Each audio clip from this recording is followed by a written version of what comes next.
Good morning, students.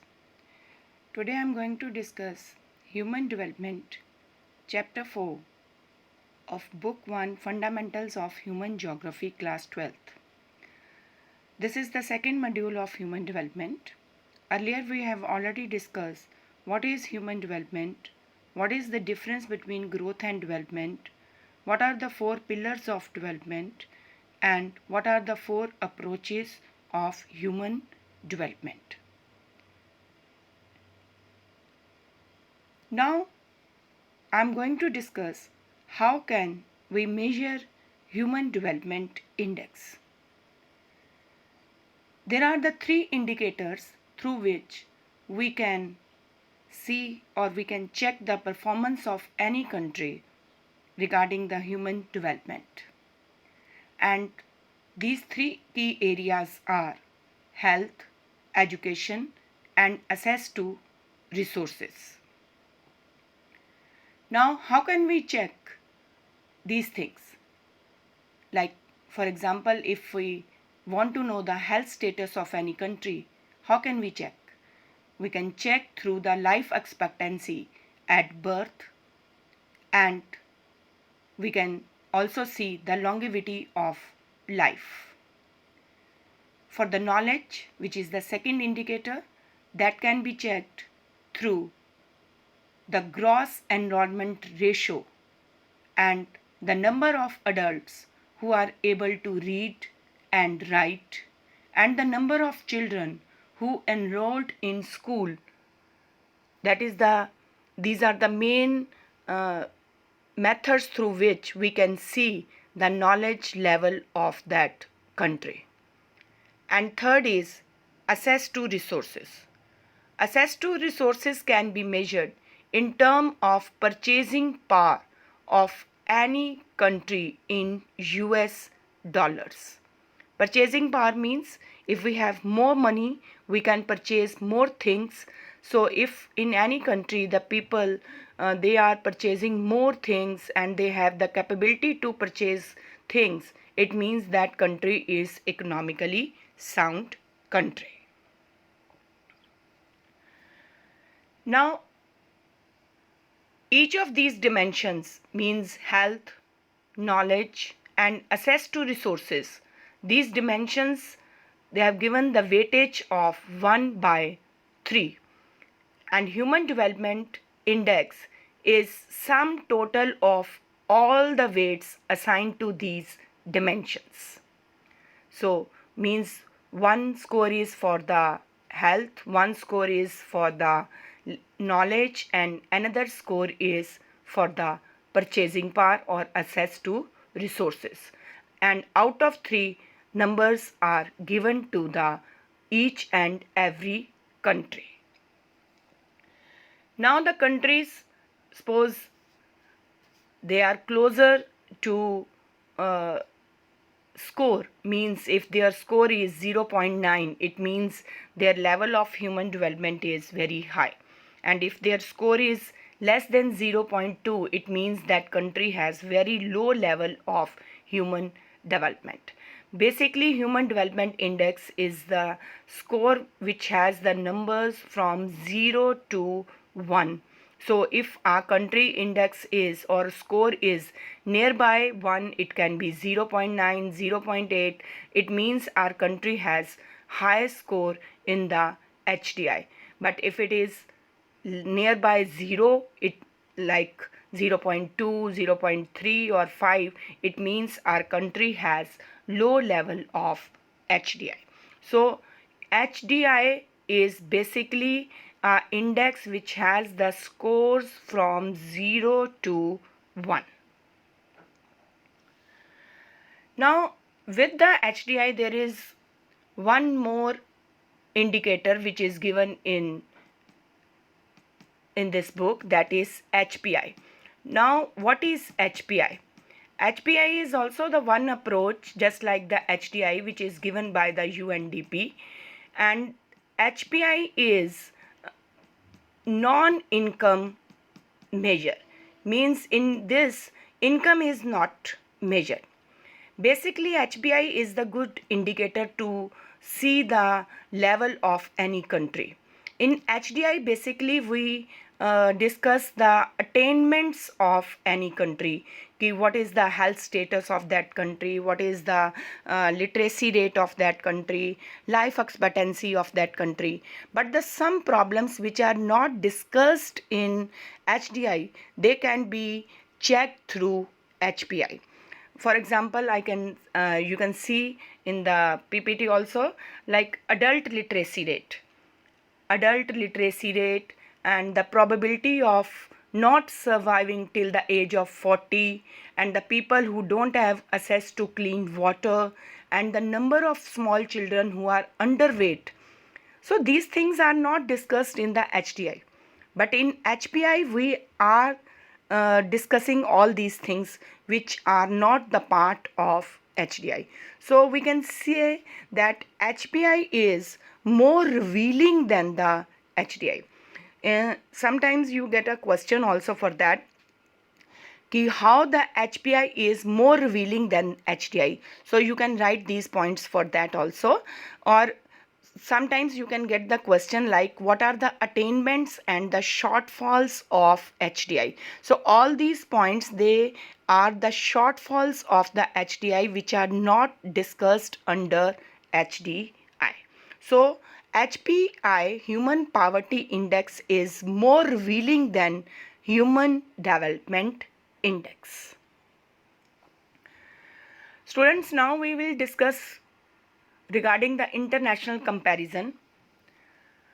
The whole world, that is divided in the 4 parts for Human Development Index, like very high, high, medium and low. The countries whose score is more than 0.8, that comes under the category of very high, and the countries whose score is between 0.7 to 0.79, that is high. For medium, we have 0.5 to 0.7, and low, the countries who have the score less than 0. That is, those countries have the low level of HDI. So in the world, we have some countries like 49 countries, they have very high score.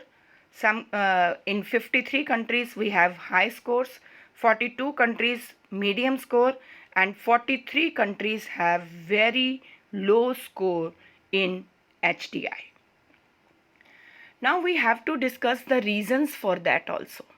What are the reasons some countries they have very good scores in the HDI, and why some countries have very less or very low score in HDI. Now we already discussed the countries, some countries, basically the European countries and the small countries, they have very good score in HDI. So what are the reasons for that? The first reason, these countries, they are giving more stress on the education and the healthcare facilities of the people. They are spending more money on the social sector. They have good government also. And these are basically very small countries, and you can notice the many of the European countries, they have been the formal imperial powers. They set up their colonies in the other countries, and these countries have very less social diversities. Social diversity means in the term of religion, languages or culture, they have almost the similar type of culture, language and religion. So that's why there is no communal rights in those countries. For example, you can give the example of the European countries or American countries where we have the good score of HDI, and basically these are the countries which set up their industries in the different parts of the world also. So we can say that these countries are very much economically sound, and these countries have very less social diversities, and these countries, they are spending more money on education and the healthcare facilities, and they have the good government also. So that's why these countries have good or high score in HDI. Now we'll give the reasons for medium. Now for the medium countries, we have to divide in the two parts this topic. Like sometimes the medium, what are the reasons कि these countries have medium level of HDI? And the second part can be how these countries they reach from low level to high level or medium level of HDI. So firstly we will discuss why these countries have medium level of HDI. So first reason is these countries mostly are those countries which were emerged after the Second World War, and these are the countries mostly where the colonies have been set up by the Europeans. Or thirdly, these are the countries which are emerged after the breakup of Soviet Union in 1990s. So these are the problems कि mostly these countries have the colonies. Secondly, these were emerged after the breakup of the Soviet Union. And third, these countries were emerged after the Second World War.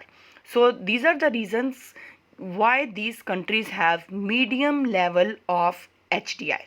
Now, how these countries have improved and they reached from low level to medium level. So we have to give the reasons for that also. Firstly, many of these countries have improving their HDI by adopting people-oriented policies and reducing social discrimination. Now these countries they are spending more money on the healthcare facilities also, on the education facilities also. So that's why these countries now they have improved their level of HDI. Now I have to give the reasons why some countries have very low level of HDI. So basically these are the countries which have certain problems like political turmoil, social instability, civil war, famine, high incidence of diseases. So these countries are politically, economically are not very much sound, and the countries which have these problems, which have not don't have the political stability, mostly in these countries the government has to spend more money on the defense, on the security of the people rather than the welfare of the people. So that's why these countries have very low level of HDI. So students, the question can be asked from this portion, why some countries have the high HDI level, give reasons. Why some countries have the low level of HDI, which are those countries, give reasons for that. Why some countries have medium level of HDI, give reasons. So in the complete topic you can be asked the separate questions also for the high level, medium level and low level of HDI. Bhutan is the country which has the separate indicator also, gross national happiness. Gross national happiness, this is the only country in the world who consider happiness is also the indicator of human development. So that can also be asked. UNDP is the main organization who introduced these two approaches, HDI and HPI. So some MCQ can also be asked from this chapter. Thank you so much. Good.